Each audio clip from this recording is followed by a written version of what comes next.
What is up, everybody? MuseMe TV. We are back. Episode 92. We're almost at 100 episodes, Eva. Woo. So yeah, thank you for coming back. Episode 92. We got Eva in the studio. Just turn that start. Yeah, that's what is up. Thank you guys for joining. You guys are awesome. If you guys remember yesterday, we had the episode with Joaquin. That was pretty fun. If you guys don't remember, go check it out. That was also sick. Eva, this is actually your second appearance. Yep. I wonder what that noise is. My dog is making noise now, everybody. It's okay. Hopefully she's not disturbing too much. Welcome back. Welcome back. I was actually looking up. Do you remember what episode you were? Last episode number you were? I have no clue. It's okay. I'm getting to the point where I do too many episodes. I don't even remember anymore. Last time I did an episode, I was like, oh, yeah, we're on episode 89. And it was like 90. So I totally messed that up. Last episode, Eva, you have appeared on was episode... Where is it? There it is. Let's give some cool sounds for this. There we go. Episode 60. You appeared on episode 60. Here you go. No. There you go. Episode 60. So, Eva, welcome back. Thank you for coming back on the studio. We were actually talking about the virus a little bit. That's pretty much what's on everyone's mind. Yeah. Kind of getting too out of hand. I know. How do you feel about it? I mean, obviously, it's kind of affected us in a way because we work in kind of a medical facility, but yeah, people have to eat, right? So how do you feel about it? I'm to be real, a little bit crazy, honestly. I mean, I think that it's good that there's precautions, because, like, that, so there's prevention on the disease, because, we work with elderly. So they're the most vulnerable, so it would make logical sense to have precautions. Yeah, that's actually really good that they're actually taking those extra steps to make sure. Because, I mean, yeah, that would be pretty devastating or something like that to happen in our work facility anyways. And just so you guys know, we work with elderly. It's a rewarding job. Very humbling. I feel like I'm doing my part in society in a positive way. I could be like a burger flipper at McDonald's, which is technically people are always assuming, oh, it's kind of the same thing, but it kind of technically isn't. So Yeah. But I like it. I enjoy it. It's fun. So what else were we talking about? Everything we talked about in the car, we should have just saved for the podcast. We went pretty ham right away. I know. We were talking about the wet markets in China, the way they freaking just sell a bunch of like that kind of stuff, like animals, and have it mixed together where, like, say if they like skin rat, bat, and dog, and yet all of the delicacies are all on the same table, and it's just like, oh man, they're all mixing together. It's so weird. So thank you guys for joining me. We got 2 viewers in. Thank you. I love it. Eva's so nervous.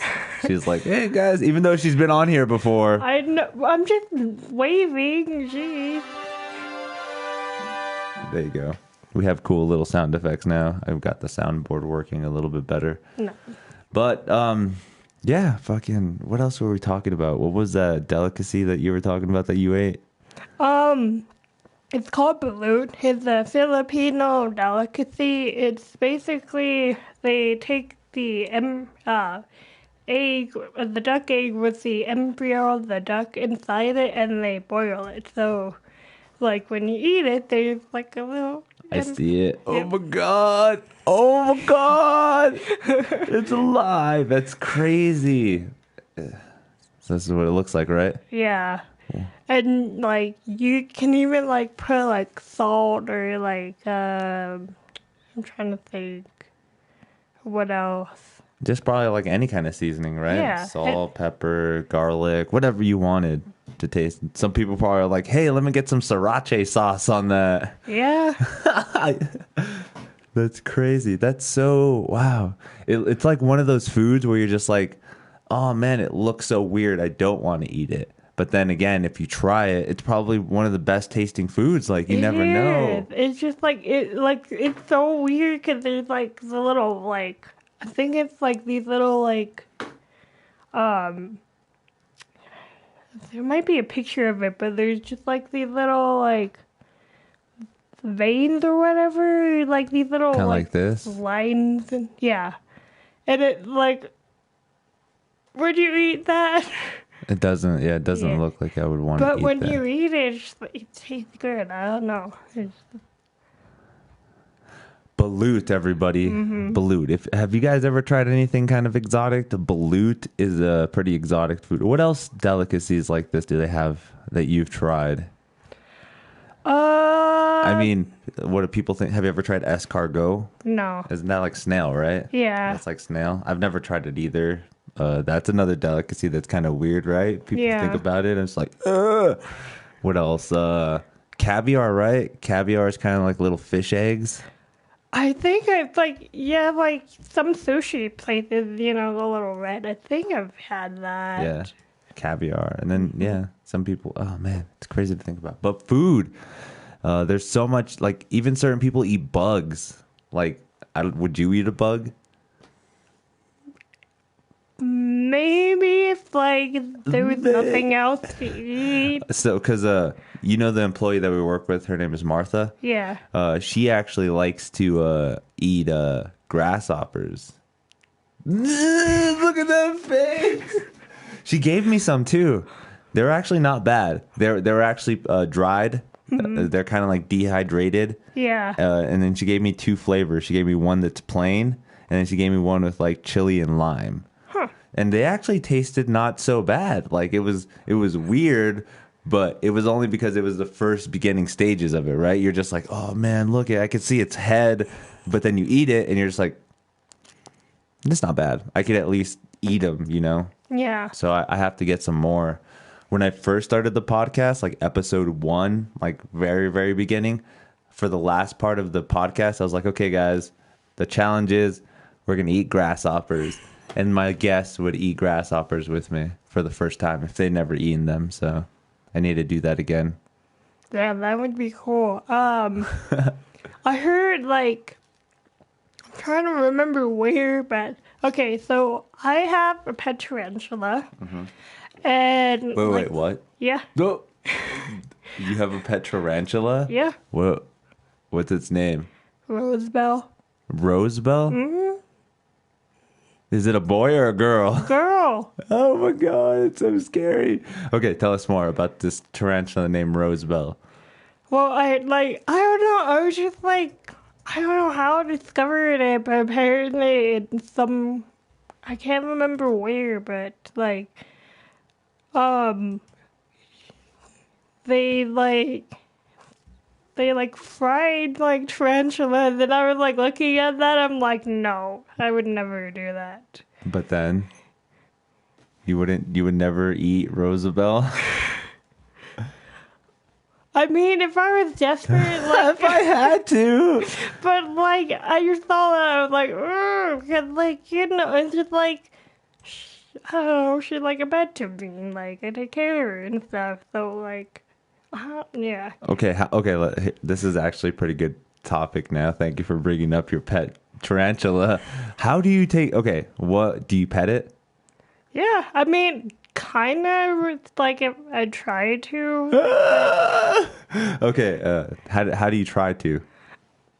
Like I hold her and I like try and stroke her, like. So can you just like put your hand in the cage and it come to your hand? Like Yeah. just like it'll just start crawling on you and you're okay with that? Yeah, I mean, I've had her since like 2016. Oh shit. So like I've never had her like be aggressive. She's very docile. Yeah. It's so crazy. And you've had her for quite a while? Mm-hmm. Dang. That's crazy. You got to take a picture of you with a spider and then show me. I think I have them on my phone. Really? Yeah. That's cool. How big is it?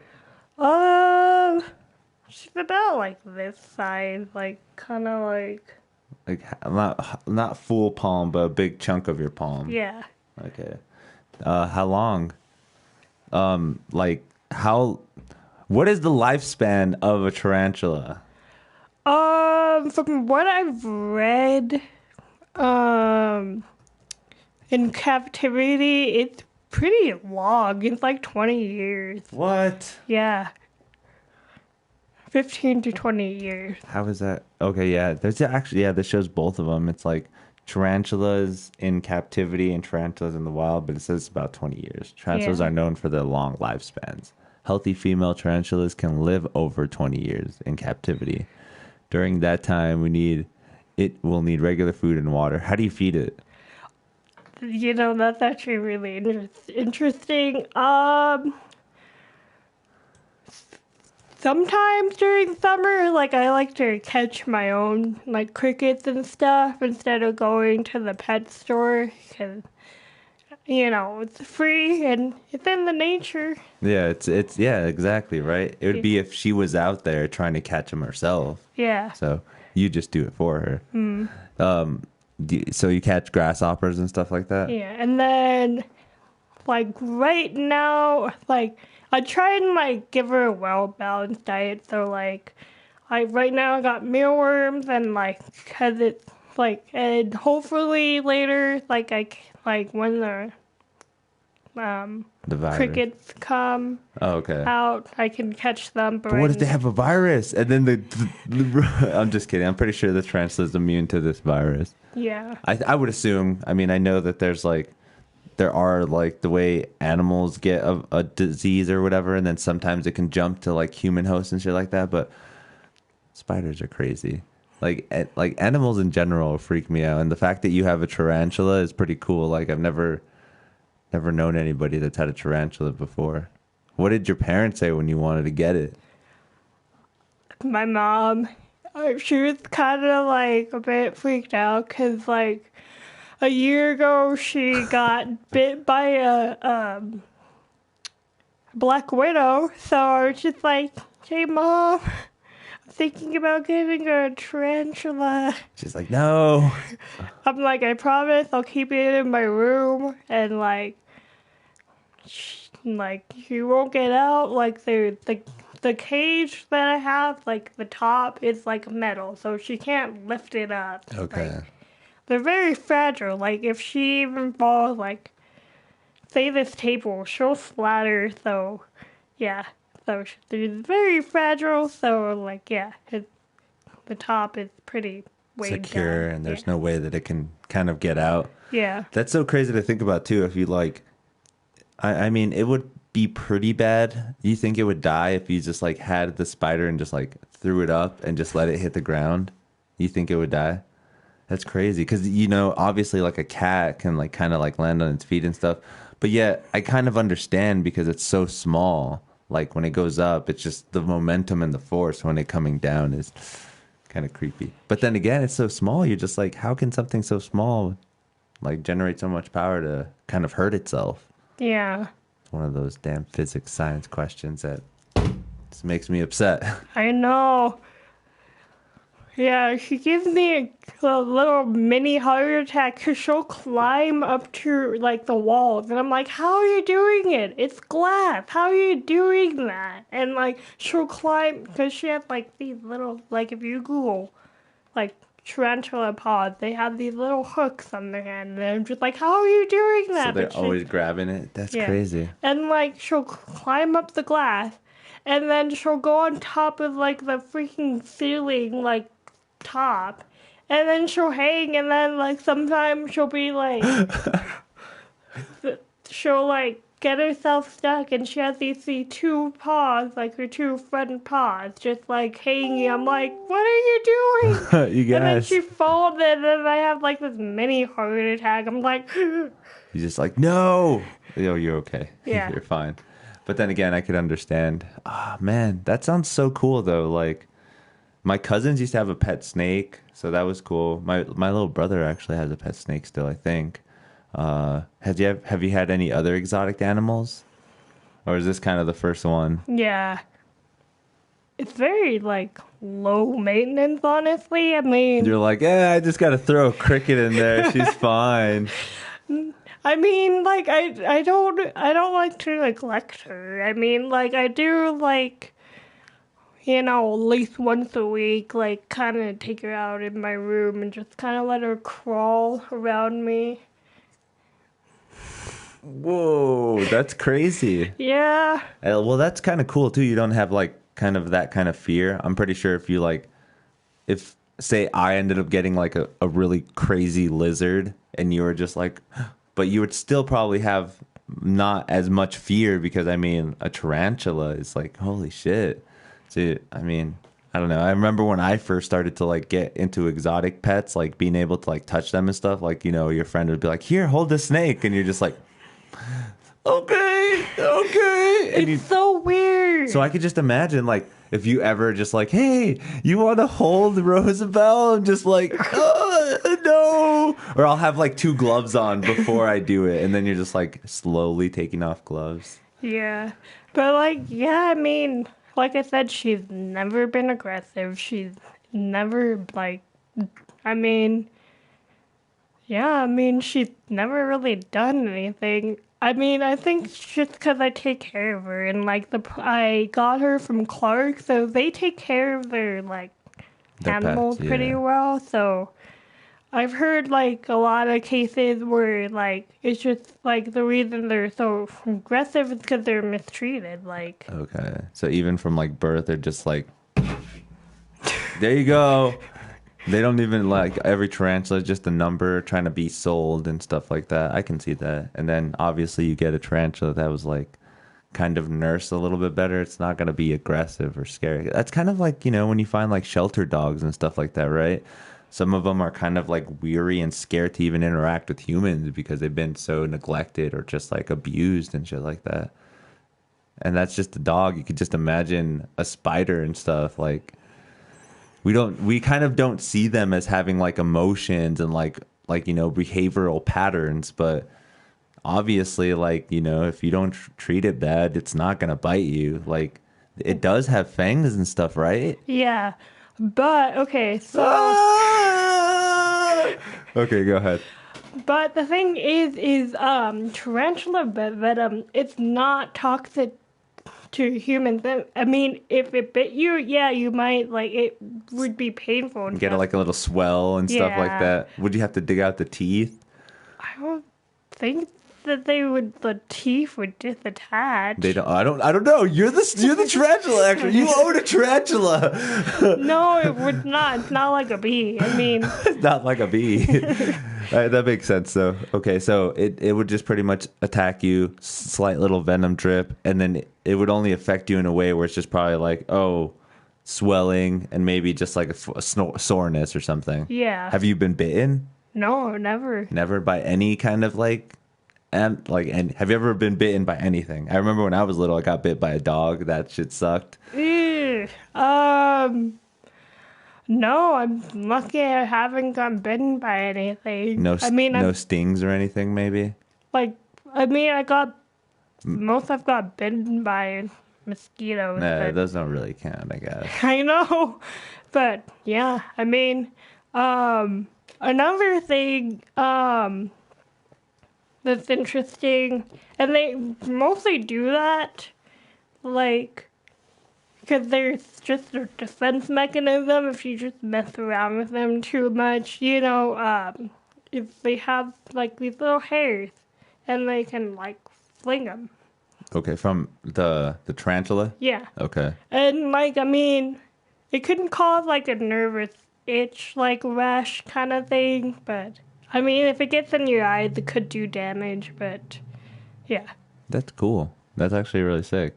That's a cool little thing to know. Like, I didn't know any of that. That's crazy. Tarantulas, everybody. Mm-hmm.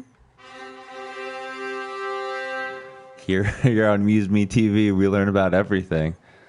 That's sick. What else? What are you gonna?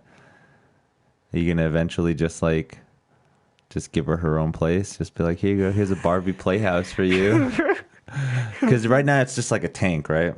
Yeah, it's just like, I'm actually, I might, because I've, saved up that money for that trip, I might actually get, looking at maybe getting a bigger tank. Just because, it's not too small, but, I kind of feel like maybe it would be nice, a little bigger thing, to crawl around. Contraband, thank you. Thank you for the Z's. I think he's getting bored of us talking about tarantulas. Let us know what you would like us to talk about. Give us a topic. We're just here hanging out, just socializing. Just again, the main reason I do this podcast is because people don't even talk anymore. Literally just sit around and have a conversation. Nobody. We talked for 20 minutes right now, and it's just been an amazing thing to learn about. Holy fuck, you have a tarantula. Cool things about having a tarantula, and I don't know, do they mate with each other? Are you gonna get her a partner one day? See, are you trying to get hundreds of tarantulas in your house? I don't know. Gee. Probably not right now. I'm I'm not a tarantula breeder right now, because it'd probably breed quite a bit, right? I think they do, yeah. I'm just afraid because I think I read, and this was just something I read maybe, but I've heard sometimes they, if you have two tarantulas, they attack each other, so I'm just yeah, I'm not gonna do that. Don't want any tarantula getting hurt. Yeah, tarantulas. That'd be scary. That'd be pretty creepy.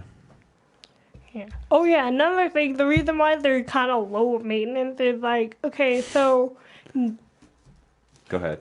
I was about to say water my tarantula, but you know what I mean. I have a little dish and I just pour a little bit of water so that it's really cool because sometimes you can see it. Yeah. Get her little face. That's sick. And then, in terms of feeding, it's actually, you only really have to feed them once a week.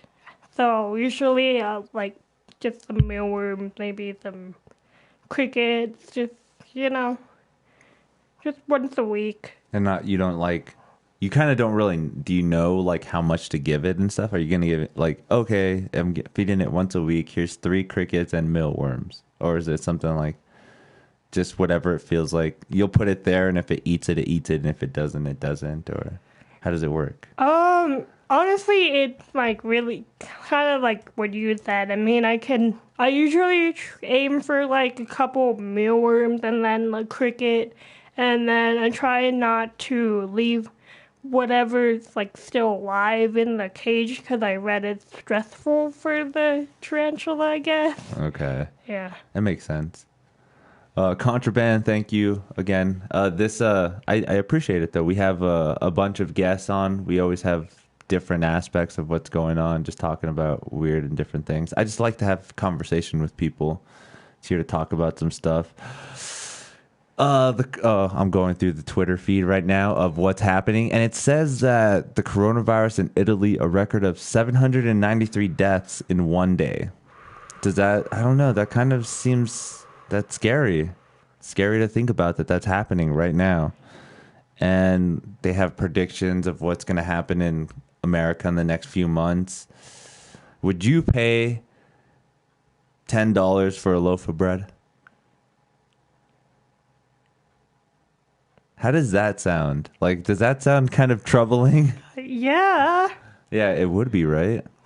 Dang. So I'm not saying that's what would happen, but there are some speculations where I remember my friend told me that America would have to start making its stuff again if we start actually not getting imports and stuff. Why do we want to get more viruses, or why is the virus still spreading because we're getting imports, or we keep having people coming in and out of the US and stuff? We'll just start building it here again. Yeah. And then but it'd probably be more expensive Because you know how that whole thing is like, hey, don't you want something made in America? And then all of a sudden it's like, oh, great, but it's more expensive. That's kind of why we do buy stuff from China and other parts of the world, because they're like, yeah, we'll make it for you guys cheaper. And we're just like, heck yeah, we love that. So I don't know. That's crazy to think about. Yeah. Thank you guys for watching. We got 8 viewers on right now. You guys are awesome. Let us know where you guys are at. Where you guys watching from? What do you guys What do you guys think about the coronavirus? Is it a conspiracy on people? I don't know. See, here's what I heard. This is so far-fetched because it's kind of weird, but American soldiers had the virus and planted it in Wuhan to make it sound like if it was China's, like they did it. But look what happened though. The riots in Hong Kong have stopped. People are not like protesting anymore. That's true. So it's so weird to think about, like they kind of like orchestrated this so that it slows down, revamp a plan, and then all of a sudden try to take over Hong Kong. I don't know. I don't want to be this conspiracy nut like Bilderberg and 9/11, but it's crazy to think about because like we live in a world now where so many possibilities are there. Like it's crazy. Yeah. That doesn't make sense. I mean, like, because like that was going on for a while, the protests. Yeah, and it's still something that I feel is still an issue that they're going to have to deal with once this slows down, or maybe they are dealing with it behind closed doors, right? Yeah. Like they just can't be like, oh, we can't protest it, so only top officials are talking about. I don't know. It's crazy being like the little guy, the little guy at the bottom, because you're just like looking at this giant pyramid and you're just like, wow, what really happens up there at the top? Because, I mean, I don't know if we'll ever know. Like, we don't really know I don't know technically what the president like knows and doesn't know about the world. Like, has he been told the secrets about UFOs yet? Is there really UFOs? I don't know. Tune in next week for all the concluding episodes. Dun, dun, dun. But yeah, I mean, this world it's amazing. That's what I love the most about it, is because it's so mysterious. I know. Like we barely find out new things all the time. We're just like, no, that's so crazy. Contraband said almost all viruses come from Asia. What happened, dude? That's What about the plague? where did the plague start? In Europe, right? Yeah. Yeah, see, damn Europeans just wobbling in their poop. And now what happened? The plague happened. So yeah, plagues happen everywhere. That's why I love they wanted to give the name COVID-19 so that it doesn't really have like a region. It doesn't specify a type of people. It doesn't do that kind of stuff. It's just like COVID-19. To be honest, it sounds like a pretty sick metal band. No. Actually, I was, dang it.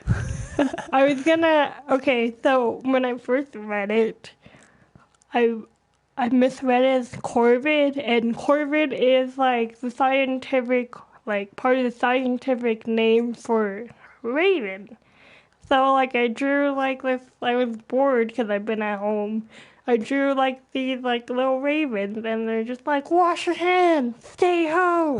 Corvin? Yeah. Nice. That sounds pretty sick. Your mascot is the little ravens. That's sick. This is just plague. People are totally doing the whole, like, remember the plague doctor's mask and stuff like that? I'm just like, oh man, that's kind of funny but weird at the same time. Contraband said that the plague is actually not a virus. The plague is a bacterial. Maybe you're right. I don't know. I'm just going to type in Ebola virus and see what comes up, because that's what we do here. We look at facts. Google is our fact checker. And according to Google, it says that it is a rare but deadly virus caused by fever, body aches, and diarrhea. Yeah. So I'm going with it's still a virus. Thank you. I need a fact checker here, so you just be like, hit that fact check button. But yeah, plagues and sicknesses, I don't know. I feel like that's just the way the world works. This is just the earth telling us like, yeah, you guys keep messing around, we're I'm going to send you another thing. Because I heard, I listened to a lot of Joe Rogan. Yeah, I'm a Joe Rogan fan. But he was actually talking about how he, back in the day, used to do a show on Sci-Fi called Joe Rogan Questions Everything. And they did an episode where they actually like were talking about viruses and stuff and they talked with somebody from the CDC. And that literally they were talking about the scariest thing to be scared of is like viruses that are just made from nature. Like people are always like, oh, China's going to make the next deadly virus, or it's coming out of Iran, or it's coming, like they're making viruses, but the viruses that we should be scared of are the ones that are made just in nature. And that's so scary to think about. Yeah. Because like, oh man, like this is going back to like random science stuff that throws everybody off. But what if they can take the venom from a tarantula and just like keep doing something to it that makes it into a virus?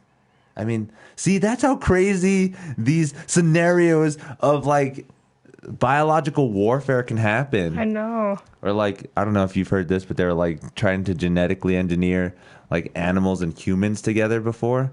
They've tried to do it before. So like, don't you think that in itself would cause a disease? Just trying to mix humans and animals together? Yeah, it might. I don't know. That blows me away. I think we're tripping people out with more of these conspiracies. But it's fun to talk about. Thank you for the like. I got a like. Woo. Thank you. This is for your royalness. Anyways, let's stray away from that a little bit. Let's talk a little bit about something else. Yeah. You watch any any new animes lately? I haven't. No. You haven't been doing that? No. You have Netflix? Yeah. You can have access to Netflix. Check out JoJo's Bizarre Adventures. Huh. It's not new. It's been out for a while, but it's actually it's dubbed and it's being dubbed on Netflix. So it's on the second season. It's a good little thing to check out. Everyone raves about it. I don't know. That's maybe one of my anime suggestions. Nice. You can also watch it on Hulu up to season 4, but it's only subbed. And I don't know how you feel about that. How do you feel about anime that's subbed and dubbed? I feel like from my experience, it's just been kind of like interesting because it's like, with the dub, it's like completely different from the sub and like how like things are worded. So that's what I noticed. Do you think it kind of like is it totally different? Like, I mean, there's like a bit changes in like the words I found. Yeah, it's not like the whole story and the stuff is really changed, right? It's more like, say if I said something, it's just like, look over there, the door's open. But yet in the translation, it was like, the door isn't open, look over there. Something small like that, right? Yeah. I don't know what's going on here. Jesus. Nobody knows that I have another job right now. Just kidding. We'll talk to them later if they need to.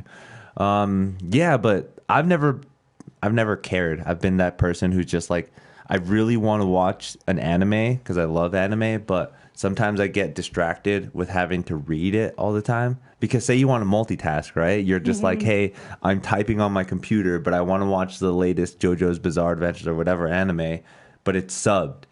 Oh, that makes sense. So you're just like, so you're not really doing the task that you need to. You kind of have to stay focused on the anime. Yeah.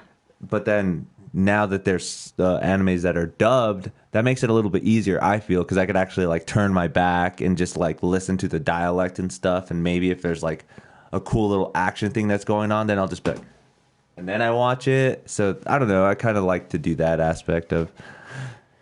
But the fact that there's anime out there is pretty cool too. Like, I don't know. Yeah. I mean, like, yeah, I mean, I'm kind of just, I don't really care either. It's just like, I mean, the only way I could see, like, maybe, like, because some people are, like, hard of hearing, so, like, captions are needed, but that's the only thing. No, I can understand that. Orlando says there are some animes which change a kind of big part when it's dubbed, like Sailor Moon, Dragon Ball, and Saint Seiya. I think that's what he said. Yeah, but those are some animes, I guess, are kind of different from the subbed and the dubbed. Have you kind of seen those animes? I mean, I know a little bit about Sailor Moon, obviously, because it's like, like one of those kawaii fan favorite. Everyone's just like, Sailor Moon! I'm Sailor, what is it, Jupiter? There's a bunch of them. I don't know it too well. And then Dragon Ball, obviously that's, Dragon Ball Z. Who doesn't know Dragon Ball Z? If you have to at least know one little thing, right? Everybody knows one little thing where you just be like, hey, have you ever seen Dragon Ball Z? And they're like, yeah, that's cool. Or they know about it. Yeah. It's a cool thing about that. But, yeah, the other two I don't know anything about. Saint Seiya, right? And Card Captor Sakura. That's what he's talking about. Yeah, but what's one of your favorite animes that you probably have seen?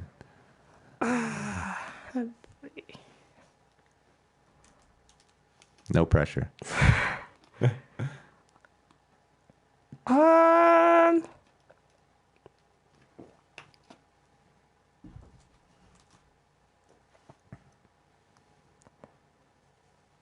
Gee, that's a hard one. Orlando says Saint Seiya is on Netflix, and also when anime comes over to the United States, they get censored. So I don't know how much. That's pretty crazy to think about. Dang, for what? I don't know. Have you what are some animes that are kind of censored? I know they do censor that a lot in like Yu-Gi-Oh cards. Like, so in the OCG, which is like the one in Japan, they have cards that have like, not provocative, but they're kind of like women with tank tops and like you kind of see their cleavage a lot and stuff. But when they come to the American versions, they're like totally covered up. It's like, okay, I mean, I get it. It's a children's card game or whatever. Yeah. But that in a sense kind of sucks when media starts getting kind of altered, where you're just like, oh, this anime is actually really cool and great, but it's censored when it comes to America. And it's crazy though. It's the same thing vice versa when stuff gets sent out somewhere else. Like China, obviously, they're just like, I don't know if you know this, but every year they have a list. They only pick 20 American films out of that whole year to be shown in China. Dang. So like, every there's like new movies that come out all the time in America, right? Mm-hmm. Joker, the freaking Avengers, all these movies every year come out, but China only picks 20 of them to show in theirs. And they actually have to go through a bunch of criterias, like, like, does this show propaganda? Does this show blah, blah, blah? Does this show this? So the media companies now are actually making movies to appeal to the Chinese. So they're just like, oh, let's make a movie where the main hero is Chinese so that they can sell that to China. And then China makes millions and billions of dollars because the numbers game, right? There's so much more people in China, right? Yeah. So if you can get China to like, okay, I love this analogy. This is crazy. One popular thing in America and the same popular thing in China is like twice as more amazing in China because there's so much more people. Like the amount of people there that go crazy for that one thing is like a small amount of people that go crazy here in America. It blows my mind to think about that. Like the video game companies did it too, because Blizzard Entertainment was like, oh man, the Hong Kong riots, the world champion of Hearthstone for the world, for Blizzard was from Hong Kong. And he actually was using his time to protest about it. And Blizzard was kind of upset about it. And that kind of sucks because Blizzard is trying to appeal more to the market in China than try to really help a small country, It's a weird time we're living in. I know. That's crazy. Do you think they showed like Crazy Rich Asians?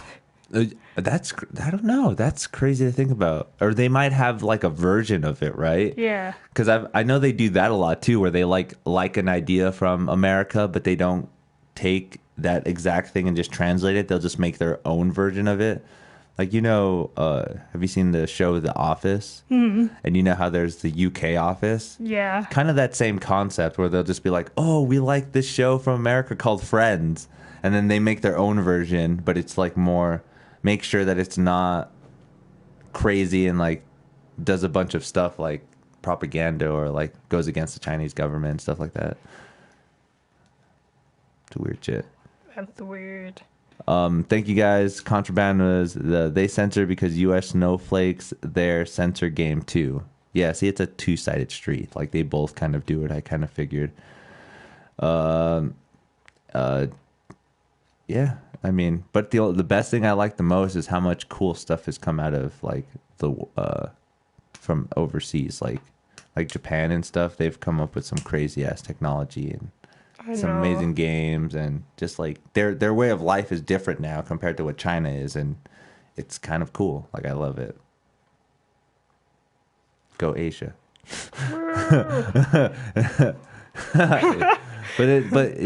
That's tell us more about your history of where you come from and stuff like. So my grandmother, she from Vietnam. From Saigon. Okay. And then my grandfather, he's from the Philippines, in Manila. Okay. And that actually is the interesting story. I don't even know how they met. That's actually interesting. I think maybe, travel something. yeah, like I think he like worked in business, so I think maybe I'm just theorizing maybe like he was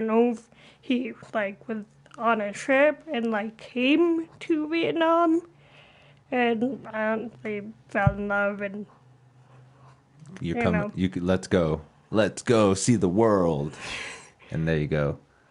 That's so you don't know like a lot of genealogy about like, because I don't really know a lot about my history as well too. Like I kind of know how my grandma and grandpa met, but I don't really know like where it was or what exactly happened, or because I don't really even know like how my parents really met. Like, they kind of tell a story how like, oh yeah, we got together at this age and stuff, but like, what was it really like? Like, did like my dad like try to hit on my mom at a bar or something, or like did my mom think my dad was cute, or I don't know. It's weird to think about the history of like where we come from and stuff. yeah. Because my dad says that I'm Aztec. Like, that's crazy to think about too. Like, where does that come from? Like, how far in my genealogy history do I have to find out where the Aztec is? Like, Yeah. I can't even imagine. Well, I know they came, so that's actually an interesting story how they came here. They came, so basically, the Vietnam War happened, and, all this crazy stuff was happening, so, like, my grandmother, she's like, we have to leave, so, like, they leave, and it's really funny, because, so they got divorced, like, a lot in the future, but, like, during that time, like, my grandmother met my step-grandfather, but I call him my grandfather because... Yeah. Yeah. Met my grandfather. He was, like, a military soldier. Like, he, like, stole a helicopter and flew my grandmother, my grandpa, my dad to the Philippines, and they were living there. I don't know how long. And then my grandmother, she got cancer, and I think she ended up going to Canada because there was like, I can't remember if the treatment was better or maybe the health care, like, just like, because it was expensive. Yeah, especially like, how some people are always like, oh, go get your stuff done in Mexico. It's like cheaper. But then it's like, what is the quality of the healthcare as well? Just because it's cheaper and stuff. Yeah. But so go on. Yeah. And so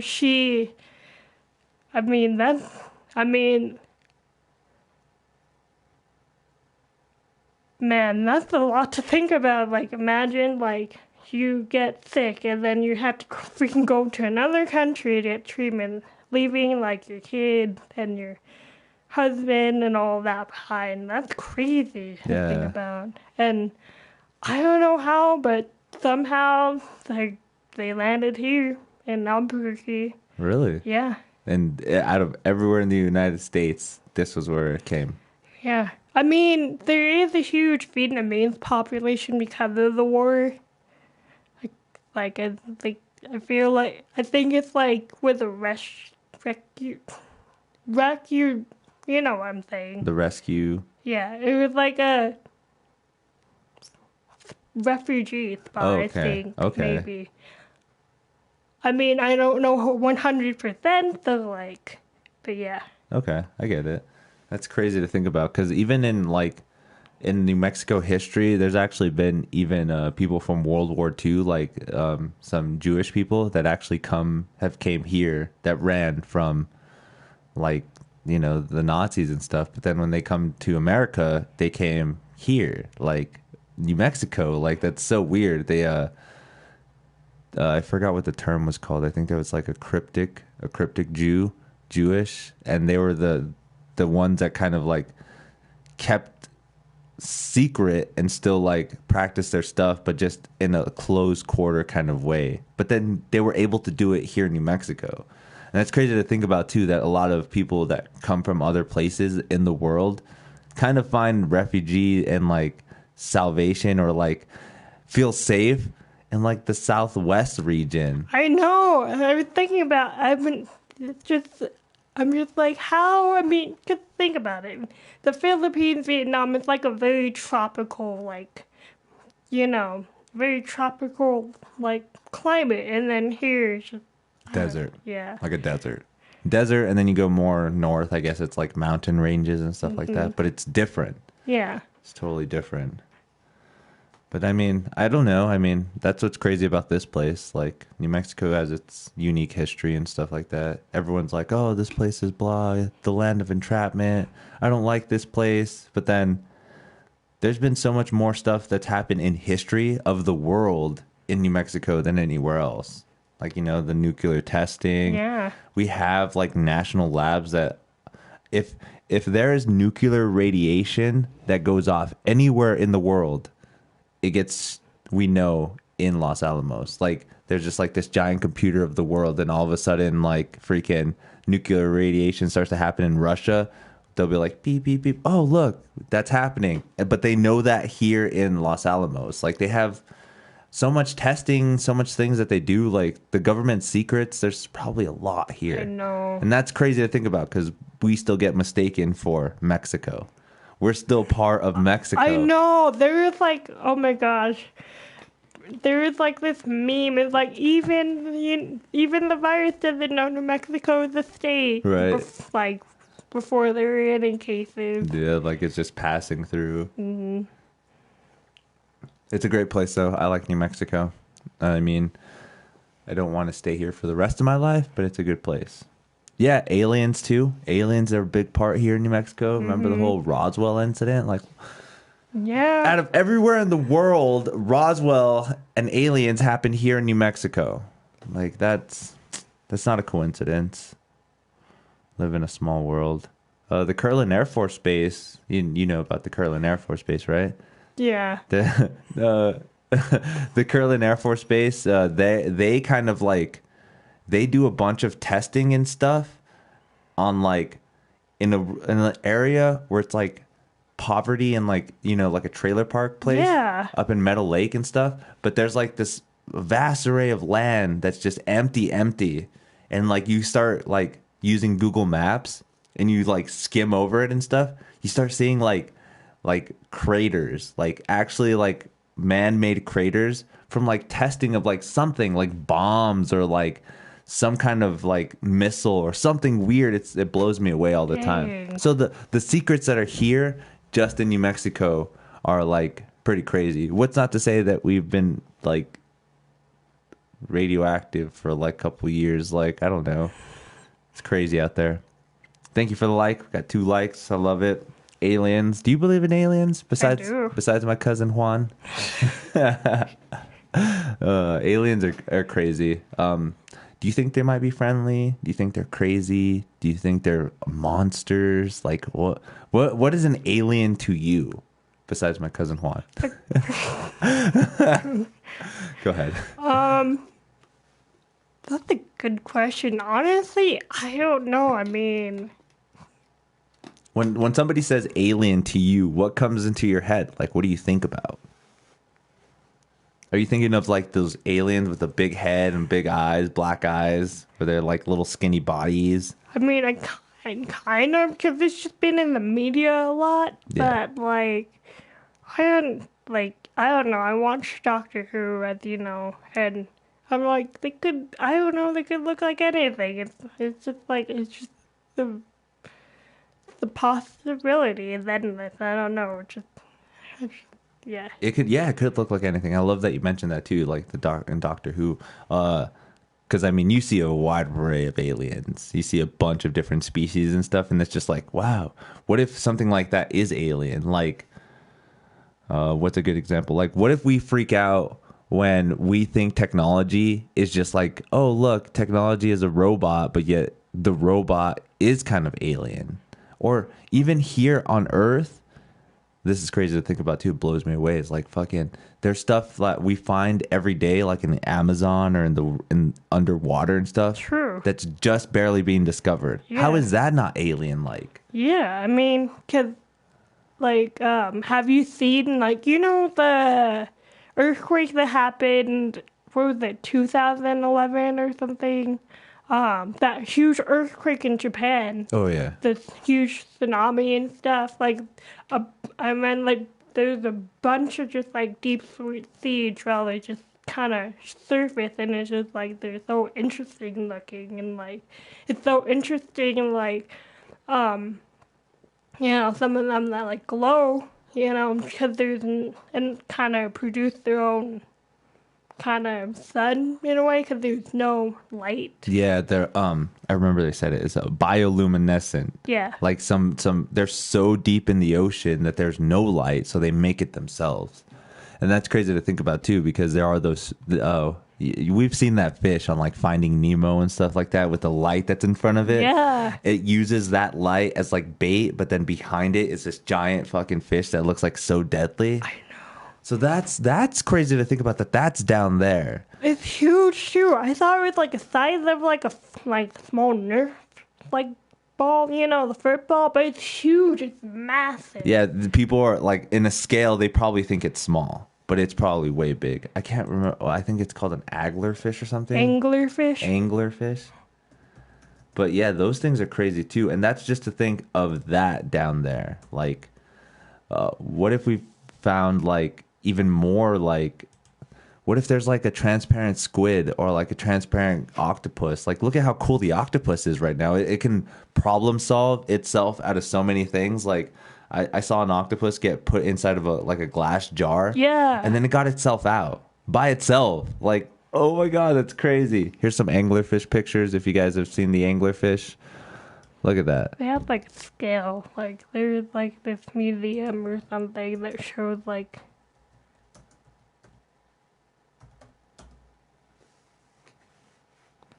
There we go. Look at that. That is just huge. That's as big as I am. That is as big as I am. Clint Weewood, thank you for joining. Tell us what's up. We're just here hanging out, getting blown away by nature. That's for sure. Like, Jesus.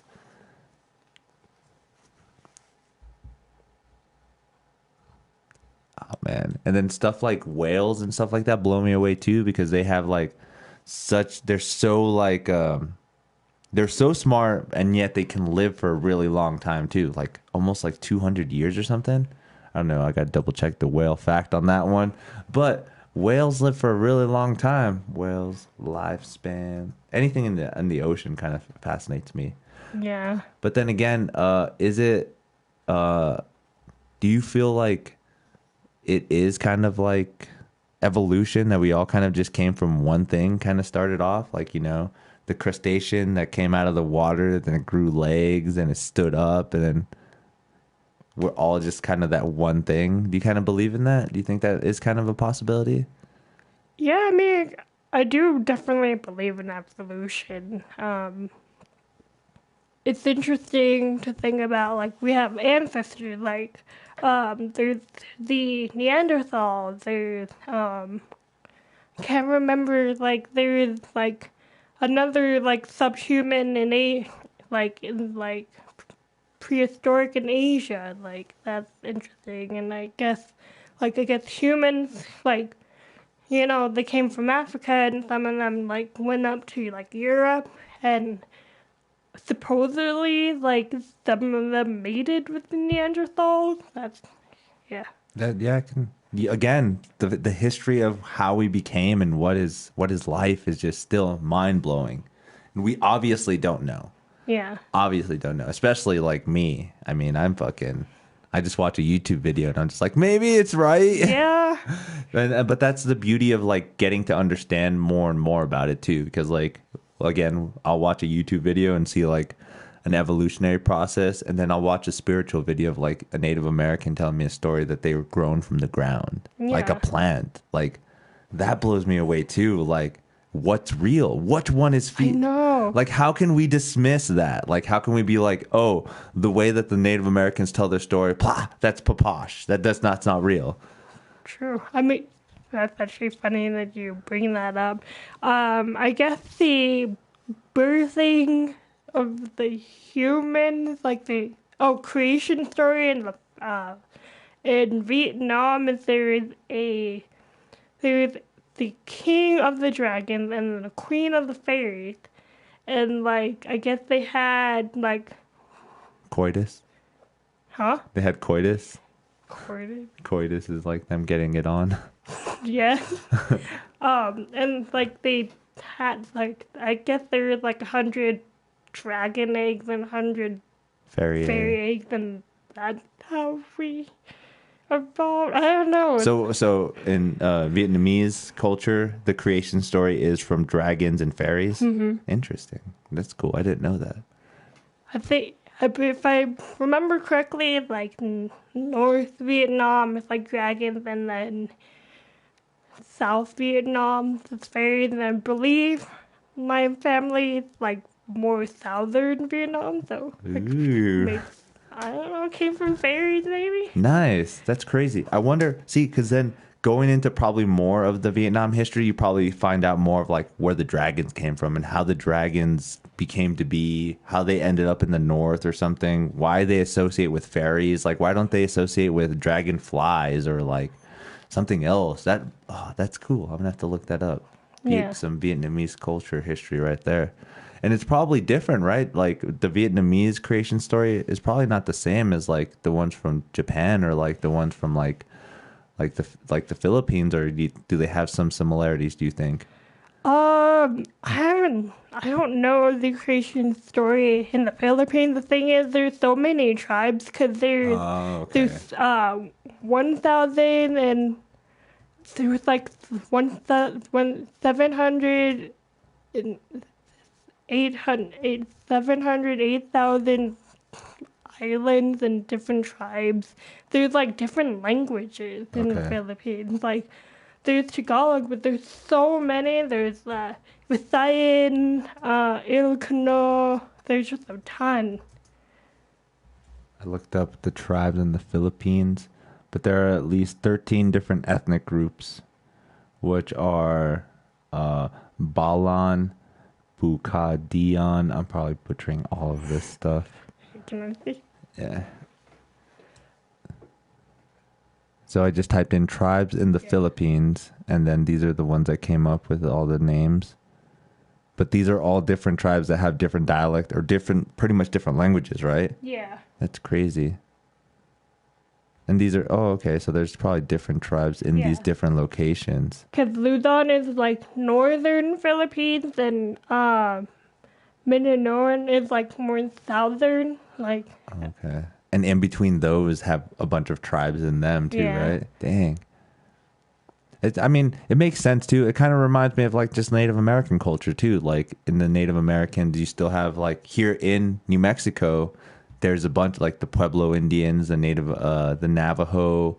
There's I don't know as many as I should, but there's Tiwa Indians here too. Yeah. I don't know. I know that there's a vast array of different Native Americans in just New Mexico.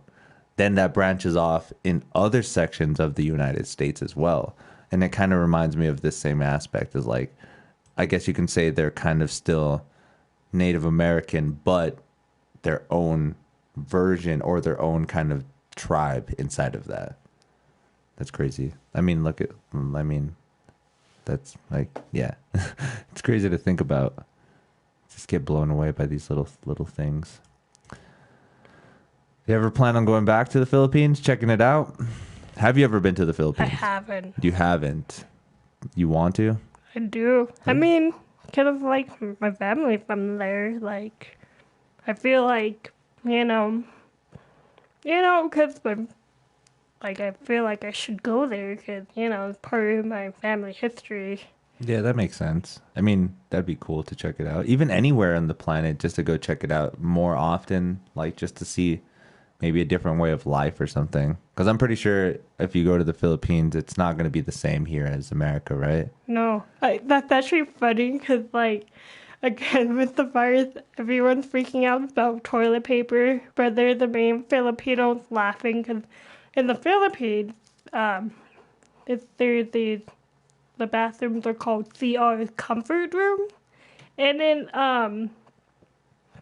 in the bathroom there's like this faucet in like the corner, and in the corner there's also a bucket and this thing called the tableau. Okay. And it's like a mini bucket with the handle, and there's water in the bucket, and you kind of swish the water in the tableau, and then you use that to wash your bottom. Okay, and then just kind of, it's a reusable thing, right? Yeah. Yeah. Yeah, see, I don't know why people trip out about that stuff too. They're like, oh my God, I don't know what I'm going to do. I can't wipe my butt. Like, come on, man. Think outside the box. I mean, what did we used to do beforehand, right? Yeah. I mean, people are just, I think people just take things way too, like, over paranoid. Which, okay, maybe we won't get any toilet paper for a while. Improvise. Same thing with, like, I guess it is kind of scary that we've kind of relied on, like, grocery stores and stuff to provide for our food. Mm-hmm. But if you really think about it, if you really needed to, you would learn how to get food, like grow your food, even do some kind of hunt or something, even being able to like sustain yourself without the need of the government. Because again, what if it does get to the point where like they're like, yeah, we're charging $22 a loaf of bread. You start thinking about that and you're just like, why don't I just make it myself? Yeah. It'll take me a while, but once I get it down, like I don't have to worry about it. So I don't know. Go back to the ancient ways of cooking for yourself, right? Here we go. Ooh. And that's how that's done. So yeah, I mean, again, we've been here for like an hour, just hanging out, just chatting. Any other cool, different topics you want to think about? Well, no. I was trying to think of other stuff that we were talking about on the way here, but I mean, it is kind of what it is. We talked about the fetus. Talked about that. You were supposed to go to New York, but you didn't. Oh well, it happens. There's always next time, right? Yeah. That's always good to think about. Flights are super cheap. Yeah. Yeah, no, that's crazy too, right? There's like, hey, we'll just not charge you anything, even though they tell you not to go on flights. Right now, it's probably like really cheap to go flying, right? Yeah, it's super cheap. I looked actually today. It's like, dang. So you think it'd still stay cheap if you booked now for a future flight? So say if you booked now, but for a flight, say in the beginning of September or August or something, or in the summer, so maybe. Maybe. That would, because that's how it kind of works, right? If you book your flight now and it's cheap, but then if you waited and then like 2 days before the flight you try to book it, it's way more expensive. I know, right? yeah. That's how it works. I've only flown one time, so I don't really know. Yeah, I have. That's actually a funny story. I've been in a plane, but I was a baby, so I was just like, when I was buying tickets, I was just like, oh man, I realized I'm gonna have to like figure this out because I've never been on a plane except for when I was a baby, and I don't remember. so I'm like, I guess I'm gonna figure that out as I go. So but that didn't happen, right? No. Not until next. That's cool though. At least like the next time it's pretty much an adventure, right? You're pretty much getting to do something that you never done. That's how I felt when I went on a plane. It's just like, Jesus, I'm going on a plane. It's crazy. It's not as bad as you think though. Like I was always just like, those stupid stories are like, oh no, the plane. But I mean, I have more chance of dying from corona than dying in a plane, I guess. know. I don't know. It's crazy. But yeah, book your flights now, people. Airlines.com is where you want to go. Not sponsored, but looking for a sponsorship. So make sure to check that out. What else? What's exciting that's coming out here soon? Anything exciting that's about to hit the ground floor? The election's coming. Would you be in favor of getting $1,000 from the government? You're like, yeah, why not? Because people are saying it's a socialist move. They're just like, they're trying to turn this into a socialist country. Because they were making fun of it because Andrew Yang, I don't know if you know him, but he was trying to promote the universal basic income for $1,000 everybody. But then he ended up not running in the race no more. And then they steal his idea. The actual presidency steals his idea. Oh my God. So I don't know if it's going to happen or not, but that's, I guess, something to look into, maybe. I know if I get $1,000, I would probably... What would I do with $1,000? I would probably try not to buy drugs. And yeah, I think that's pretty much it. Maybe save it. I'm not too sure. Let us know in the comment section what you would do with $1,000. Oh man, I don't even know. I mean, Because it seems like a lot of money, right? Yeah. Especially for us. I mean, we don't make a ton of money, so $1,000 is just like, whoa. holy crap. So imagine, like, you can get Rosabella a nice little Barbie playhouse. Oh my God. I'm just imagining her with just like this little pink house, and then like I don't know, like this little sofa, and her being on the sofa. Yeah, I think that would be so funny. They probably do make something intricate like that, right? I mean, I don't underestimate people's creativity. I mean, some tarantula would probably has. Yeah, that'd be so sick. Because that's all I think about is like a long time ago, probably like 5 years ago, I used to have a guinea pig with my ex-girlfriend. And like we tried to build it like this whole house. Like, it's like, it was pretty long. It was probably from the wall all the way up to like right here. Yeah. But with like, we kind of constructed it ourselves with poster board and like stuff like that. So that's kind of cool to think like, it had a whole area to like run around and stuff like that. His name was Peregrine Took. That's a great name. Yeah, Pippin. I didn't really, for the longest time, I didn't like him too much. But I mean, whatever. Then me and my girlfriend broke up. And then I was like, you took the guinea pig. Oh, This is my guinea pig. It wasn't really my guinea pig though. It was hers. She bought it, and then whatever. What's funny though is like when you're more responsible, because I felt like I was the responsible one, so I was always feeding the guinea pig, and I was doing so much, so I felt a connection with it. When she left, I was just like, no, I lost the guinea pig in the divorce. Oh no. But it's okay. I think he passed away. I think they only have a lifespan of like 3.5 or 4 years or something, so they don't live too long. But it was cool. I wouldn't mind having like a guinea pig or a hamster kind of thing. Those are kind of cool animals. I'm not really big. I don't like, not a person who's like, oh, I don't like animals. Like animals. I mean, I would totally have like a goat if I can have a goat. Alienware22, thank you very much. He left a comment saying, save it and buy a PS5. And I think that's what he was talking about when we were talking about the $1,000. Oh yeah. Yeah, so there you go. Save your money. Oh, I don't know. Have you invested in the Switch yet? Oh yeah. We're still waiting. I know. I was see. Yesterday I was like, with the virus going on and things closing down, and the cancel trip, I might as well. And like, Noble, Yeah. like they were out, and then I tried to look in, Gamers Anonymous. They were out, and so I'm like thinking about GameStop. I was trying to go more local, 'cause especially during this time. Yeah, it'd probably help them out and stuff. But yeah, I might. I'm just like, yeah, It's a good investment. yeah. They're fun. They're entertaining. You have a great time. And then they have some cool, like, they have a bunch of, so if you buy the Switch, if you do want to play like online games and stuff, they have an online service. So it's like I think it's like $12.99 for a whole year.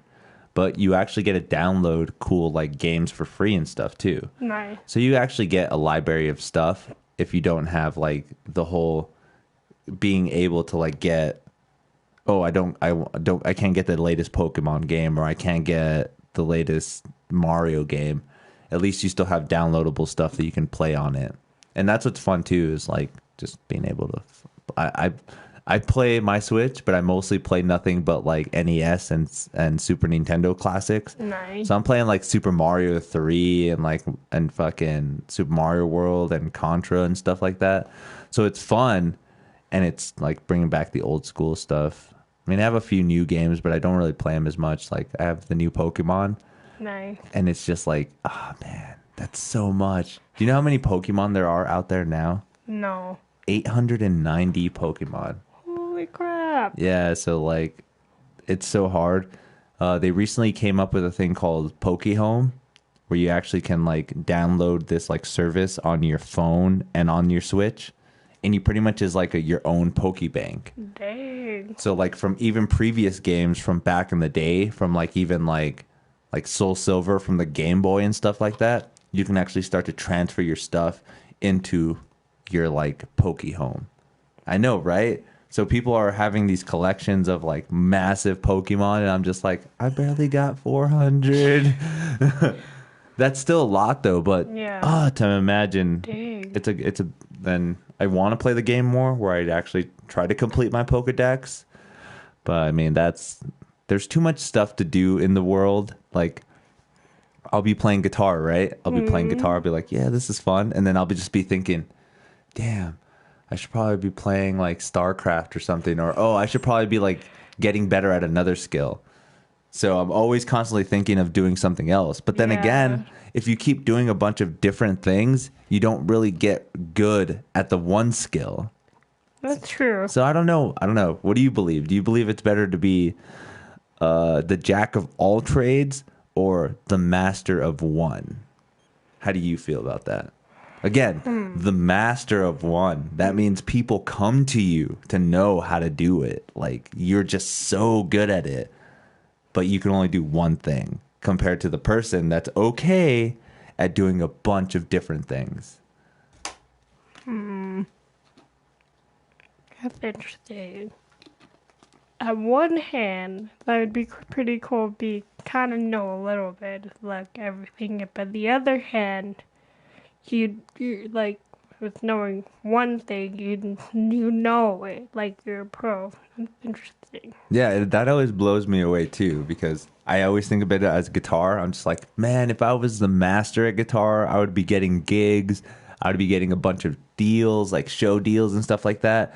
But then after a while, would people be bored? They're just like, man, he's so good at guitar. That's all he really does. Like, there's this other person that's pretty good at guitar, but they also drum. Oh, and they also play the keyboard. And they also play the tambourine. Like, see, that's like, oh, man, he's not the best, but he still does more than just one. No, I feel like I don't know. I'm kind of leaning towards just kind of being good at all things. I don't know, because, like, there's more variety, but yeah. That makes sense. Like, I honestly feel the same way. Like, I would rather be really good at a bunch of different things than just being the master at one. Because you appeal to a bunch of people. Like, if I just hang out with a bunch of people that like guitar, then I'll never get to hang out with somebody that's like a video game person or a person that's like into working out and stuff like that. And then you're like thinking about that already is just like kind of weird. It's just like, oh, well, all I do is sit around all day and play video games. I'm like, oh, that's cool. I'll hang out with you for a while, and then maybe I want to go out for a run or something. So I'll hang out with somebody else that wants to run or something. So just being able to have these different avenues of stuff to do kind of appeals to the the person or the brain as well too. I hear that the more different activities and stuff that you do, the more like different stuff in your brain triggers. Like if Yeah. you're drawing and stuff, that happens on one side of your brain, and then all of a sudden you start like working out and stuff, that's something else in your brain. And then you start, I don't know, reading. Even just reading compared to drawing is triggering something different in your brain.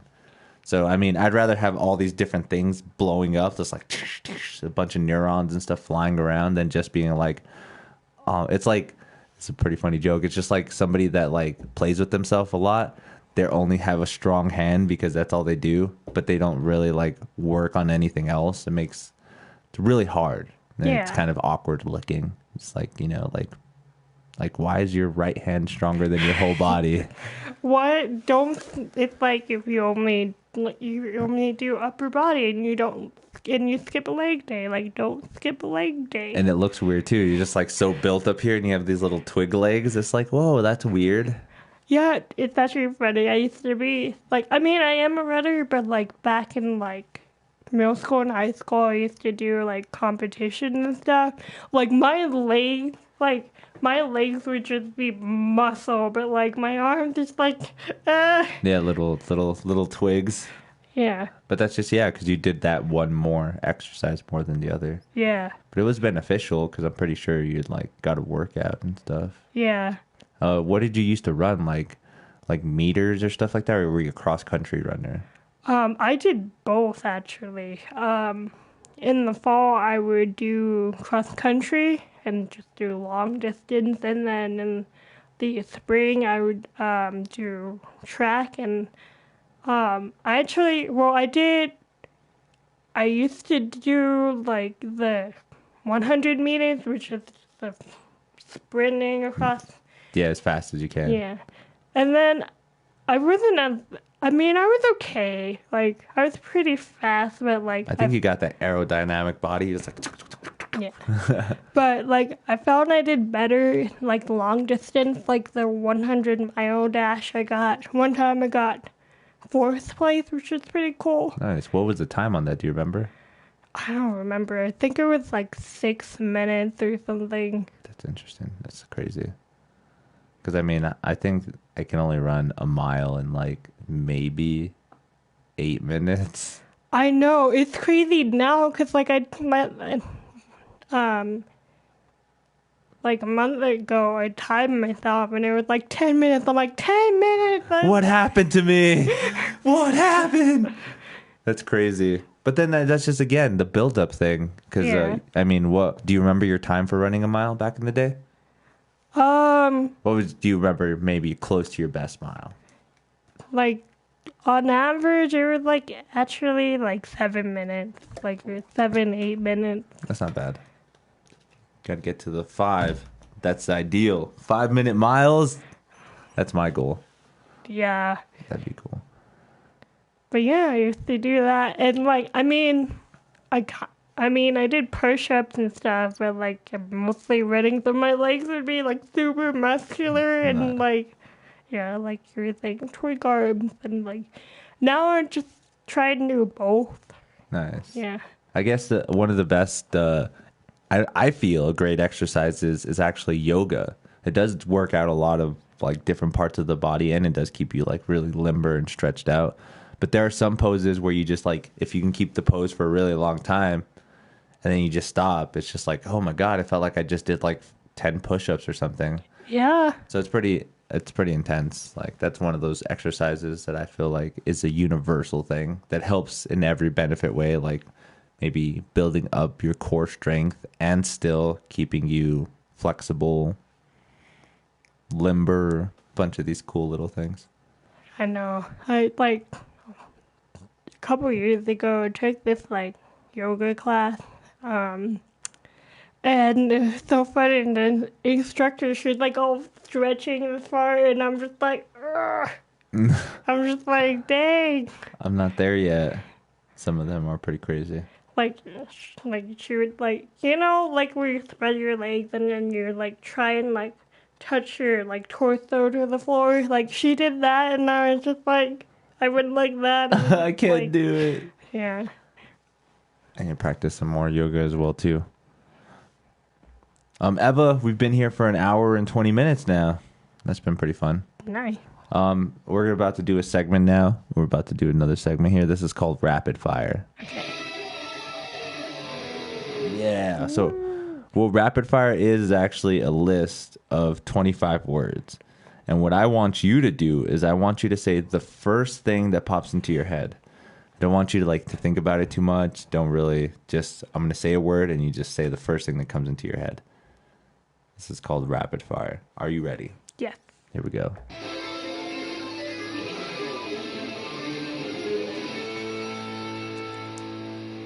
Rapid Fire, folks. Here we go. 25 words. Pizza. Party. Island. Desert. Music. Metal. Black. White. Trippy. Fall. Fast. Slow. Animal. Cute. Space. Balls. Maze. Maze. Lost. Army.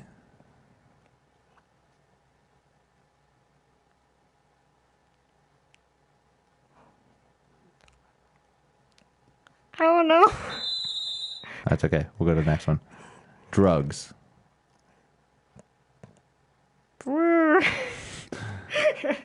Air. Water. Pendulum. Back and forth. Native American. Cool. Scar. Ouch. School.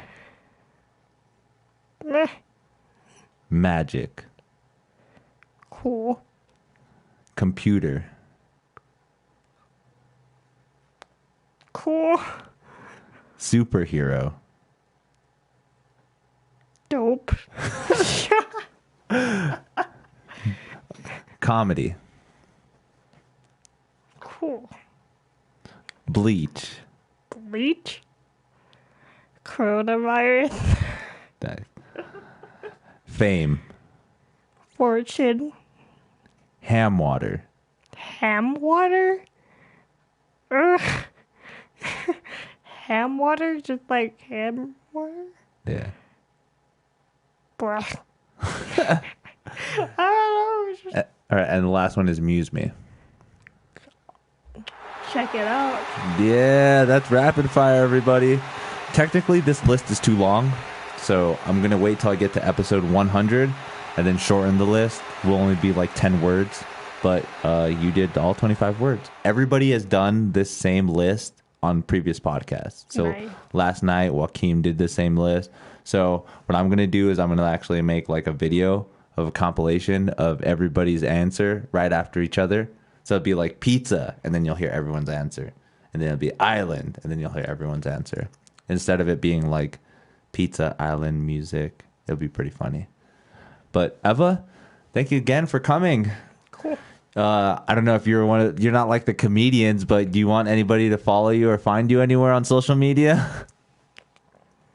Not really. Not really. I mean, she just did a podcast, a live podcast on YouTube. But I mean, she's a great person. I'll have her back on. We'll have some more conversations and stuff. Shout out to anybody who's watching. Thank you. Alienware 122. Thanks again. I really appreciate that. Shout out for the show. If you're not subscribed, you should be. And make sure to follow me all social media sites. MuseMe TV, guys. You guys take it easy. We are out. If this music ever plays, we're out. Eventually. Just give it a second. It's coming.